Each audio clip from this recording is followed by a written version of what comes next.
이 송사무장 쇼에서 한 지역 한 지역을 잘 이해하고 투자 포인트까지 좀 정리할 수 있는 그런 시간을 준비를 해봤습니다. 이른바 지역 대 지역입니다. 첫 번째 시간은요, 많은 분들이 궁금해하는 지역으로 선정을 해봤습니다. 아, 좋습니다. 오늘의 주제는 용산과 강남입니다.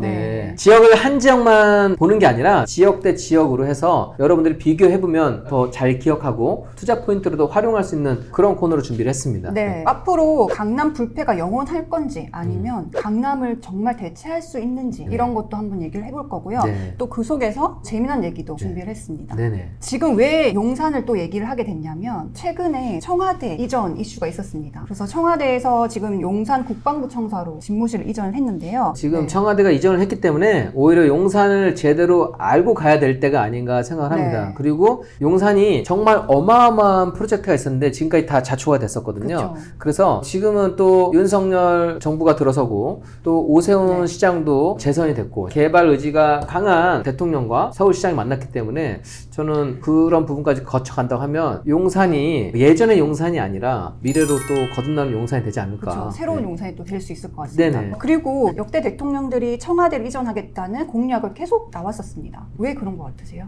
청와대를 이전하겠다고 하는 거는 뭔가의 불편함, 네. 소통 이런 부분이 있었기 때문에 계속해서 청와대를 이전하겠다라고 네. 하는 공약을 내세웠던 것 같습니다. 맞습니다. 네. 역대 대통령 대선 후보들이 공약에 내세웠던 이유가 공간이 협소하다는 겁니다. 공간이. 네, 그래서 김영삼 대통령 시절에도 정재문 외교통상위원장이 네. 고층으로 차라리 신축하자 이런 제안을 할 정도로 네. 공간이 협소했고요. 네. 두 번째는 공간이랑 비서실, 관저의 거리가 떨어져 있어서 저거는 뭐 비효율적이라는 박근혜 정부 거예요. 때도 나왔었잖아요. 네. 이게 대통령에게 급한 거를 전달하려고 하면 뛰어가려고 해도 맞습니다. 시간이 걸린다고 했었잖아요. 네. 그리고 세 번째는 소통이 안 되는 위치에 자리 잡고 있어서 네. 너무 안쪽에 있다 이런 얘기가 있었고요. 또 네 번째는 관저가 집터보다는 절터에 가깝다 이런 얘기가 있습니다. 저기가. 네. 그리고 또 북악산이 가위가 크고 많아서 너무 살기가 강한 그런 얘기도 있고 네. 그러면 용산은 왜 갔을까? 청와대는 산 기운이 강하고 용산은 물 기운이 강한 곳이에요. 그래서 풍수적으로 봤을 때 네. 물 기운을 훨씬 더 좋게 본다는 거예요. 물 기운을. 네. 하나 더 얘기해드리면 네. 용산은 산을 등지고 있고 앞에 물이 있으니까 전형적인 배산인수 지역이에요. 그리고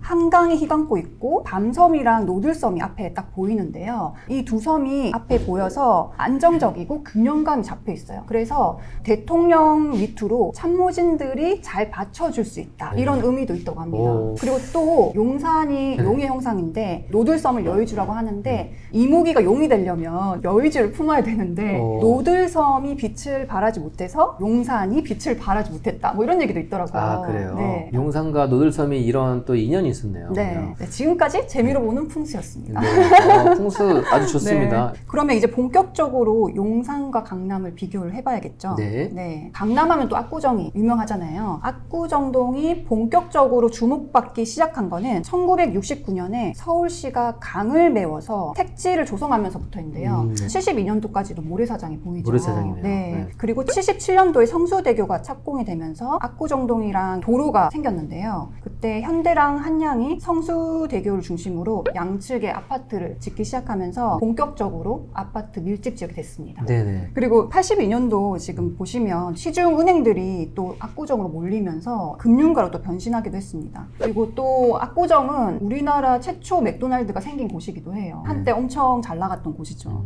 다음은 또 용산의 주거지로 하면은 동부 이촌동을 뺄 수가 동부 없는데요. 이촌동이죠. 재미난 것은 동부 이촌동도 공유수면 매립지로 해서 모래사장을 이렇게 아파트로 만든 곳이에요. 네. 똑같죠, 압구정이랑. 네네. 60년대에는 여기서 물놀이도 하고 아이들이 뛰어놀던 곳이라고 합니다. 근데 무허가 건물을 이제 없애고 강변북로랑 아파트를 만들면서 네. 아파트 밀집 지역이 됐는데 네. 60년대 말부터 여의도, 반포, 압구정과 함께 처음으로 아파트를 집중 개발한 최초의 곳이라고 해도 무방한 곳이에요. 네. 예전에는 바람과 물을 이길 수 없기 때문에 그걸 피할 수 있는 곳을 많이 찾았는데 지금은 건축 기술이 발달했습니다. 그래서 개발 개발 계획이 풍수를 또 이기기도 해요. 그래서 저희가 항상 챙겨보는 게 개발 계획인 거고, 개발 계획에서 어떻게 좀 밑그림을 그려나가는지 챙겨보면 유익하다는 겁니다. 네. 그리고 이제 한강 맨션이 들어오면서 이제 고급 아파트란 이미지가 생겼거든요. 그래서 그때 맨션이란 아파트가 처음 들어오다 보니까 이 동부 이촌동에 사는 사람들은 맨션족 이렇게 부르기도 하고요. 아, 맨션족. 또 이제 신흥 부자들이 많이 사는데 도둑이 많이 생긴다고 해서 도둑촌이라고 또 부르기도 했다고 합니다. 그럼 이제 그때 지어진 아파트들 얼마에 분양했을까요?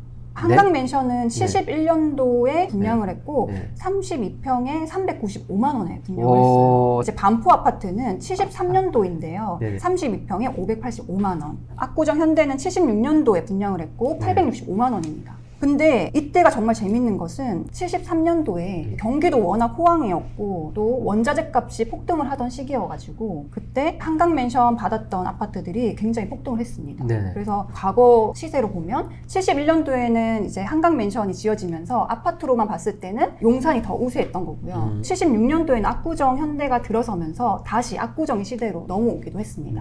그래서 지금 현재 가격 가지고 왔는데요. 지금 압구정 현대는 30평 43억 호가가 나오고 있고 한강 맨션은 32평에 41억 원에 호가하고 있습니다.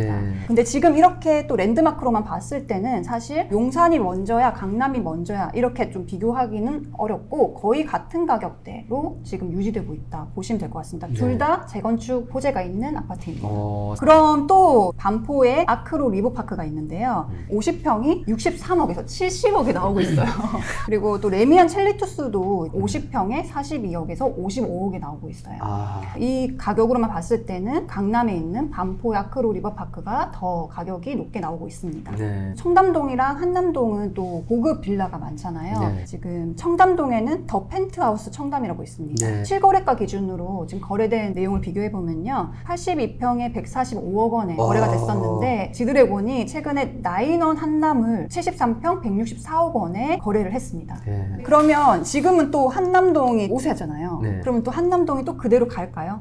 아닌 것이 청담동에 최상층 슈퍼 펜트하우스가 355억 원에 분양 예정이라고 합니다. 그러니까 저게 뭐야? 거실에 람보르기니 주차, 아이유 집보다 비싼 청담동 350억 아파트.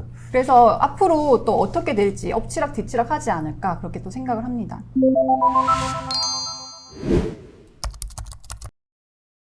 이제 진짜 공략을 한번 봐야겠죠. 2030 서울도시 기본계획을 보면 딱 중심축에 용산이 들어와 있습니다. 그리고 이번에 당선됐던 오세훈 시장이 용산구에 공략한 내용들을 보면요. 용산 국제업무지구 중심 신용산시대 신도시 조성, 두 번째 한남 뉴타운 일대 정비사업 신속 추진, 세 번째 서계 청파동 노후주거지 정비 추진, 마지막에 보면 또 이촌동 노후아파트 재건축 신속 추진이 있습니다.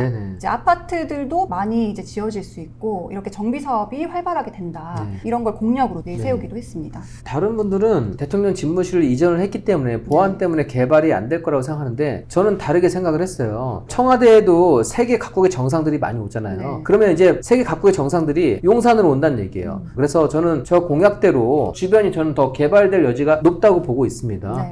그리고 최근에 신분당선 얘기도 많이 나오고 있잖아요. 근데 신분당선이 이제 2단계로 신사에서 용산을 연결을 합니다. 근데 많은 분들이 잘 모르는데요. 강남이랑 바로 연결된 지하철이 없는 곳이에요, 용산이. 그래서 항상 이제 환승을 해야 했고 또 교통이 너무 불편하다 이런 얘기가 많았었는데요. 지금 이제는 신분당선 때문에 훨씬 더 교통이 좋아질 거고 또 GTX도 들어서기 때문에 교통의 요지로 또 발돋움할 수 있다 이렇게 볼 수 있습니다. 그리고 또 이제 서울역 일대 지하화 이슈도 있습니다. 경부선 라인을 좋다. 지하화로 하는 건데요. 용산은 사실 공원도 많고 자연 녹지가 많은데요. 지하화까지 되면 끊어졌던 여기 효창동이라든지 마포까지 넓혀질 수 있어서 이제 굉장히 더 확장되지 않을까 생각을 합니다.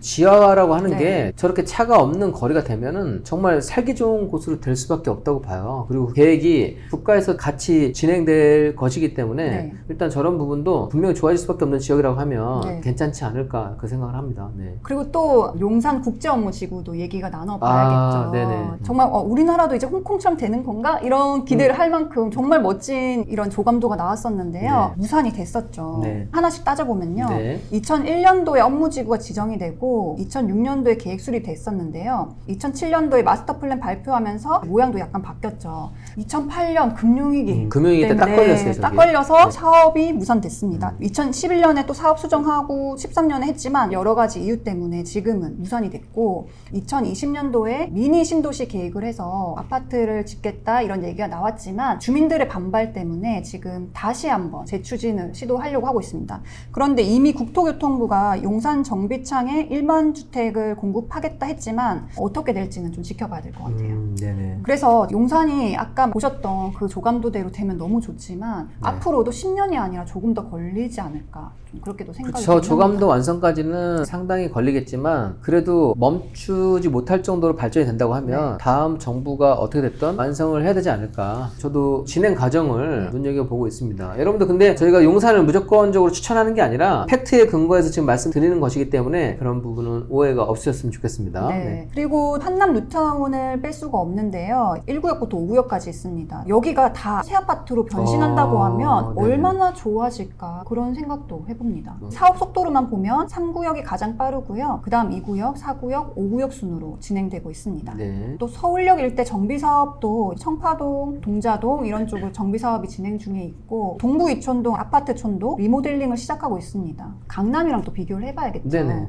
아까 앞에서 말씀드렸던 제가 한남 재개발 물건 한번 조사를 해봤는데요. 네. 84 타입이 매매가 25억, 추가 분담금까지 한 26억에 나오고 있고요. 방배 5구역 비슷한 가격대를 비교해보면 가격이 한남이 좀 더 낫지 않나. 그러면 이제 강남이랑 용산 어떻게 비교를 해야 될지 좀 막막하실 텐데요. 현재 있는 강남의 개발 호재라고 하면 가장 큰 게 GBC, 또 영동대로 개발, GTX 이제 이런 부분이 있고 네. 용산 같은 경우는 앞에서 살펴봤다시피 더 큰 호재가 있기 때문에 호재로만 본다고 하면 앞으로 10년, 20년간은 용산에 더 몰려 있을 수 있습니다. 하지만 강남 같은 경우는 이미 확정된 것이고 용산은 아직 미확정, 불확실성이 있기 때문에 그런 부분은 좀 염두를 해둬야 될 것 같고요. 자연환경으로 또 비교를 해본다고 하면 강남에 양재천이 있지만 용산에는 용산공원이 있잖아요. 이 네네. 부분을 따라갈 수 없기 때문에 또 압도적으로 용산이 자연환경은 유망하다 볼 수 있습니다. 용산이 좋다. 하지만 지금 현재 인구를 보면요. 강남 서초 인구가 93만 명 정도 됩니다. 그리고 용산구는 22만 명 정도인데요. 네. 아파트가 아무리 새로 들어오고 해도 강남의 수요가 전체 이동할까? 이런 생각은 조금 의문이 들었습니다. 학군이 중요할 것 같아요. 맞습니다. 네네. 네, 학군이 정말 중요하죠. 네네. 왜냐면 70년도에 구자춘 시장이 강북에서 강남으로 명문 학군들을 많이 이동했습니다. 네. 이동했던 이유가 사실 강남을 3핵심지로 키우려고 이동을 한 거거든요. 그렇기 때문에 강남이 더 많이 유망하게 됐고 지금도 8학군이 자리 잡고 있기 때문에 학군으로서는 강남을 따라잡을 수 없다. 만약에 강남에 있는 학군이 용산으로 이전을 한다거나 아니면 20년 뒤에는 학군 자체가 의미가 없어진다거나 그러면 또 바뀔 수 있지 않을까 네. 생각을 해봤습니다. 네. 여러 가지 이제 호재로만 봤을 때 또 상권과 지금 현재 있는 걸 봤을 때는 강남이 훨씬 더 우세합니다. 또 학군이나 개발 호재나 강남도 뒤지지가 않기 때문에 저는 앞으로의 10년은 강남이 우세할 걸로 봅니다. 그리고 또 10년 후에는 강남과 용산이 비슷한 가격 아니면 또 20년 뒤에는 같이 가지 않을까 이런 네. 생각을 하게 됐고요. 네. 그러면 현재 투자처는 어떻게 해야 될까요? 사실 강남이랑 용산이 가격대가 너무 높기 때문에 어떻게 추천을 할 수는 없지만 실제로 만약 가격을 가지고 계신 분이라고 한다고 하면 저는 두 지역을 투자를 하시면 어떨까 생각을 해봤습니다. 네.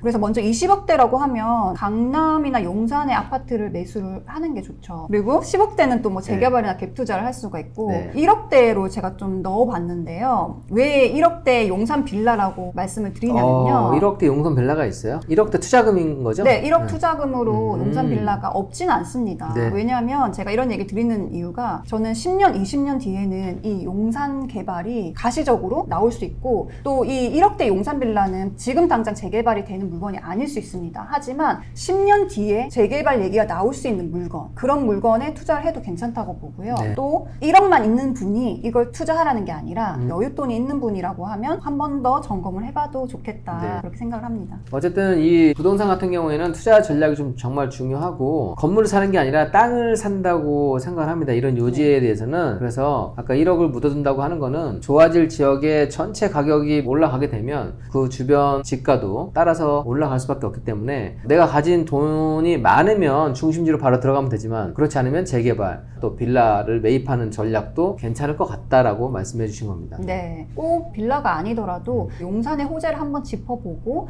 또 내가 투자할 수 있는 거를 찾아보는 거고 네네. 가장 중요한 건 사실 지금 같은 상승장이 또 20년간 계속되지는 않을 겁니다. 하지만 이 개발 호재라든지 이런 부분들은 계속 진행이 될 거기 때문에 또 타이밍이 온다고 하면 그때 지켜봤다가 사는 것도 나쁘지 않다 볼 수 있습니다. 네. 어쨌든 뭐 여러분들 투자는 최소한 싸게 사고 또 최소한의 돈이 묶이게끔 해야 되는데 아까 뭐 3억대 물건에서 1억 묻어둘 수 있는 물건도 있고 주거용 물건 많이 올랐지만 주거 지역에 있는 상가 같은 경우에는 대출을 받고 임차를 활용할 경우에는 1억대로 또 묻어둘 수 있는 그런 물건도 있다고 합니다. 네. 이렇게 호재를 보고 보다 보면 기회를 잡을 수 있는 게 경매나 공매도 있잖아요. 그렇죠. 네, 그런 이제 용산에 나오는 매물들도 잘 찾아보시면 네. 정말 좋은 기회를 맞이할 수 있지 않을까 생각합니다. 오늘 시간이 강남과 용산 10년 뒤를 내다보는 시간이 되었으면 좋겠습니다. 다음 시간에 또 재밌는 지역 대 지역으로 찾아뵙겠습니다. 네, 감사합니다. 수고하셨습니다.